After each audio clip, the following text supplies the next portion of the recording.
നമ്മൾ ക്ലോസിംഗ് ടെക്നിക്സുകളുണ്ട്. ഇന്നു മുതൽ അങ്ങോട്ട് നമ്മൾ കുറച്ച് ക്ലോസിംഗ് ടെക്നിക്സുകൾ പറഞ്ഞുതരാം. നമ്മളിതുവരെ ഉപയോഗിക്കാത്ത കുറച്ച് ടെക്നിക്സ് ആയിരിക്കും. സാധാരണയായിട്ട് നമ്മൾ കോൾ ചെയ്യുന്ന സമയത്ത് നമ്മൾ കസ്റ്റമർ അടുത്ത് നമ്മളെന്ത് ചെയ്യും, പ്രൊഡക്റ്റിൻ്റെ കുറേ ഗുണങ്ങളായിരിക്കും പറയുന്നുണ്ടാവും അല്ലേ, അല്ലെങ്കിൽ നമ്മൾ കൊടുക്കുന്ന സർവീസിൻ്റെ കുറേ ഗുണങ്ങളെ പറ്റിയിട്ടായിരിക്കും നമ്മൾ പറയുന്നുണ്ടാവുക.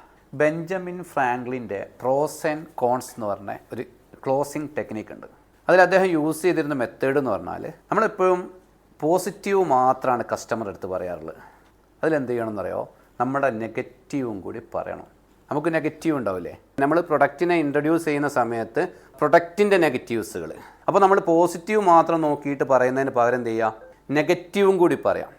സെല്ലേഴ്സ് പ്രൊഡക്റ്റ് മേടിക്കുകയാണ്, പ്രൊഡക്റ്റ് മേടിക്കുമ്പോൾ അതിന് നെഗറ്റീവും കൂടി പറയാം. ഈ ക്ലോസിംഗ് മെത്തേഡിൻ്റെ പേരാണെന്ത്, pros and cons method by Benjamin Franklin. അത് ഏത് തരം കസ്റ്റമറോടാണ് പറയേണ്ടത്, നമ്മുടെ അടുത്ത് നിന്ന് സാധനം മേടിക്കും എന്നായി കഴിഞ്ഞ ശേഷമേ പറയാവുള്ളൂ.